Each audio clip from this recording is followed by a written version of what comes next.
was another study, I've got it here, there's another study that showed that 52% of transgender kids had one or more DSM-listed psychiatric conditions in addition to gender dysphoria. It's inevitable, because you're going to have depression if you have autism and you get rejected like a donor organ constantly. You're going to attract predators, you're going to prey on you, and you're going to have trauma. It's the whole 9 yards. That's right. right. Background Achievement Center for trauma. So these are literally needs you're talking about. Yeah, the point is that these are psychologically and emotionally vulnerable Oh, kids. yes. And this is getting to my big announcement today that's streaming. And I hope our government is going to pay attention. Like I say, I'm not going to address the conflict of interest and corruption angle of the science like I usually do. But I do want to sort of point out the fact that in 2008, the Office of the Commissioner of Lobbying in Canada reported 15 lobbying meetings between pharmaceutical companies and government bodies. In 2018, that number had jumped to 104.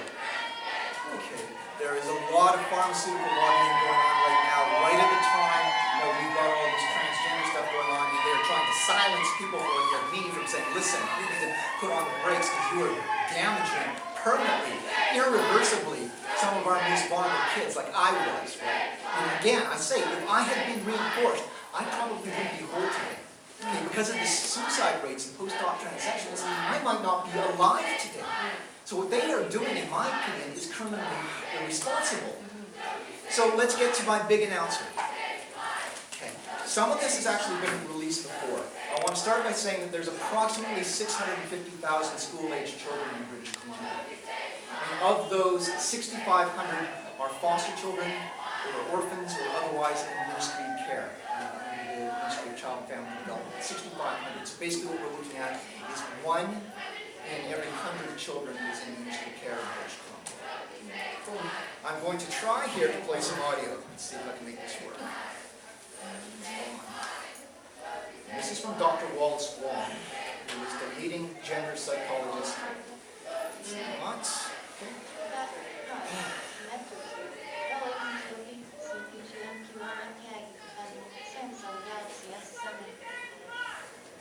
So in our gender health clinic, we started in 2000 up to 2010. So back then we started with 4 clients in the ministry, but now we have more than 500 just the ministry alone. If I'm talking about like 100% together, we have I see more than 1,000. So that's quite significant. Okay, so I don't know if you've heard that, but basically what he said there is that, and again, this is Wallace Wong, who's the premier gender psychologist in British Columbia, who deals with more gender dysphoric kids and kids battling the gender identity than anybody else in British Columbia. And he refers all those kids to the Children's Hospital. So he's the leading expert in this. And what he just said there is that of his 1,000 patients, child patients that he has in British Columbia, 500 of them are from the Ministry of Child and Family Development. Half of them. Okay? So they're orphans, foster kids, kids who are, wounded, damaged, psychologically disturbed and stuff. Half. Okay? 1 in 100 children in BC are in foster care, but half of his patients are from the foster care and Ministry of Child and Family Development. That is a startling number. Okay? Now, to give this some more context, so what they estimate is that it's about 1 in 200 children generally in schools who are identifying as transgender.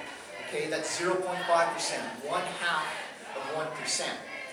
If we assume that the information that Wallace Wong has released to the public, that half of his patients, 500 of them, are from the Ministry of Child and Family Development, that means that 7.7% of all foster children are identifying as transgender and are under the care of 1 doctor in British Columbia, compared to 1/2 of 1% in the regular population. 7.7% under the care of 1 doctor.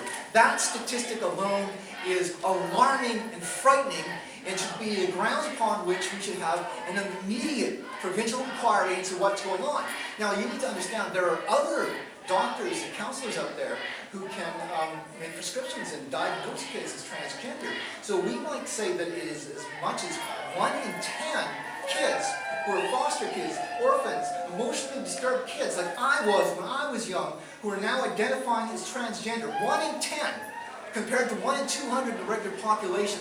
That is a startling and disturbing revelation that needs to be investigated immediately by the provincial government of British Columbia. Furthermore, this is likely to be replicated in other provinces across Canada, so I'm calling for a national inquiry to what is happening to our most vulnerable kids, not just the kids in autism, but for 50% of Wallace Wong's patients to be from the foster care system is to me, that is an alarm bell. Everyone needs to wake up, and we need to investigate this right now. So that was my big announcement today, but it gets even better. Jen, can I ask you a quick question here? Do you have any stats on the rate of children who've actually been abused in the foster care system? Because I remember it was at epidemic levels, like 4 or 5 years ago. I was abused. I mean, like, no, but it's like, it was like an epidemic crisis level where they're saying that there's so, and not only just abuse, but sexual abuse. Through the roof. And So then- I went through 6 different. And then the former minister of They children were neglected. is actually a convicted pedophile. So But I mean, that's not related, but- that was in Ontario. But So that's here. So I That's here in BC. I went through 6 different foster homes. Okay, so I was subjected to enormous rejection, enormous psychological trauma. Okay, when I began identifying as transgender, I was doing that, I believe, because I was desperately looking for a new identity, some way to be accepted, fit in the world. Okay, so like I say, it gets worse than that. So I said that 7.7% of all kids under ministry care are in the care of one gender. Here's another number for you, 7.7% again. 7.7% of all children, or school-age children in British Columbia, are Indigenous, Aboriginal. Okay? So let's move that over to what we're talking about here. Okay? So 52.2% of all kids in ministry care are Indigenous from the Aboriginal community. So this is an assault on the Aboriginal youths who are in ministry care at a disproportionate level.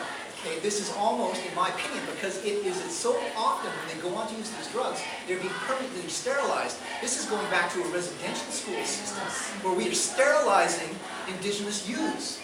Now, whatever you make of my conclusions in this, these numbers should be alarming to our government, to our Premier, to our Minister of Child and Family Development, to our Minister of Education, to our Premier and our Prime Minister to get involved now and understand this is serious. You are destroying lives, and we need at the very minimum an immediate inquiry into what is going on. And I want to be a part of that inquiry because I believe that I will help to keep it honest.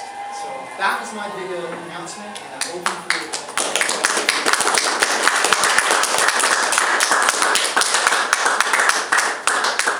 Except the difference is it's voluntary, it's not involuntary. It's voluntary, so the people that are having sex changes, it's voluntary, it's not involuntary, so they're sterilizing themselves. Well, this is the age of consent, so this is a consent thing. So we're Well, talking about kids. are we talking about children? Are we talking about children? I was talking about school-age children. School-age children, okay. Okay, so children Okay. under the age of the majority. So the fact that we're emancipating children sexually is what's at issue, not, It's not sexually. It's not sexually. Okay, transgender is not about sexuality. Okay, so I'm bisexual. Right? Some transgender people who are male identify as heterosexual or homosexual. It varies. Transgender's got nothing to do with sexuality.